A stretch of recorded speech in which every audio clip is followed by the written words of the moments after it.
Hey, it's no secret, we love us some Street Fighter at Screw Attack, so if we have an excuse to talk about the series, we're gonna do it. And with Street Fighter Cross Tekken here, we figure now's as good a time as ever. But as opposed to looking at the best and worst characters of the franchise, we're gonna look at the ones that have been overlooked for so long. Hey, I'm Stuttering Craig for Screw Attack's Top 10 Underrated Street Fighter Characters. Number 10. Now on the surface, he may look like a generic Rey Mysterio wannabe, but hold up! El Fuerte is a cook, and I would love to have a meal made by a master chef Mexican luchador.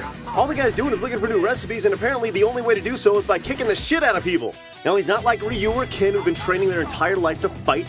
He's just there to find some food and whip that ass. Number 9. You're nervous, aren't you? You want to talk about underrated? This chick fights with a freaking sham wow.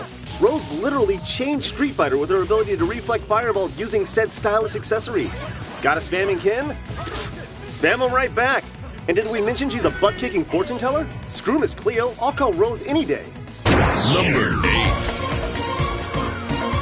On the surface, Hakan may look like a spare, but if you know what you're doing with this grappler, he's actually halfway decent. Dude may actually be the most effective wrestler in the world. Yeah, I said it, Geef. I mean, really, who wants to fight a giant, fat, oiled-up Turkish man? It's kind of genius. Oh, and he shoots people out of his ass. And bonus points for his uber-hot wife. Number 7. While being very flexible and a great dancer is really nice, we're more concerned about Elena's ability to wreck shop using only her feet. In fact, she's the first fighter to only fight with her feet. She might as well just have those tiny little T-Rex arms, because she doesn't use them. While she can't exactly take a punch, she can always heal herself. And let's just say she loses. Well, we all still win anyways. Number 6. In Street Fighter 2, everyone thought Vega was cool. He's got a mask and a kick-ass claw and can jump off walls, and that's cool. But pretty much everyone forgot about the dude that came before him in the original Street Fighter, Geki. At least I think that's how you say it. Imagine a claw-wielding ninja that uses ninja stars and teleportation. Do I really need to say much more than that? Absolutely not. Number 5. Speaking of not really having to say much about a character, Dudley has a butler who follows him around in the sky. And guess what? His entire reason for fighting in the tournament in the first place was to get his car keys back from Gil. What a classic gentleman. I mean, come on, the dude fights with a bow tie and suspenders and always has a rose on him while coining the phrase gutter trash while still managing to keep it classy. What a stud. Number 4. Q. No one really knows much about this dude.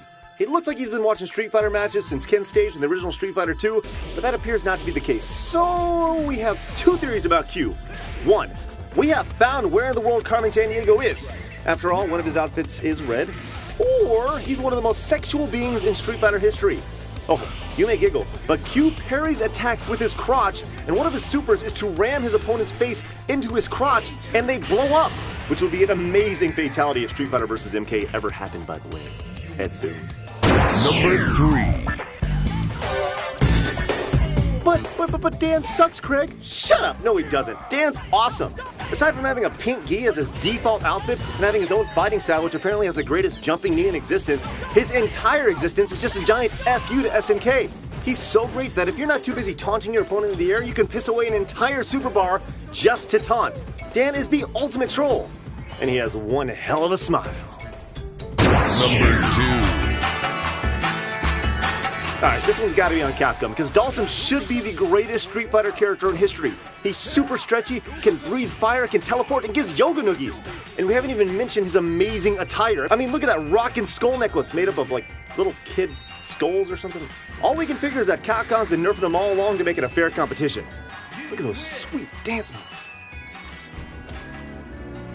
Alright, let's hit the old recap before we hit number 1. Number 10, El Fuerte. Number 9, Rose. Number 8, Hakan. Number 7, Elena. Number 6, Geki. Number 5, Dudley. Number 4, Q. Number 3, Dan. And number 2, Dhalsim.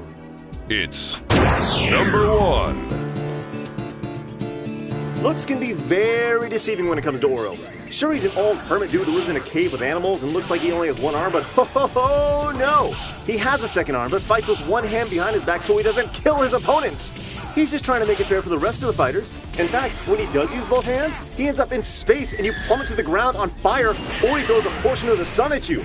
Oh, is that not amazing enough for you? Well, is your mode of transportation a giant jumbo jet that you stand on? Yeah, I didn't think so.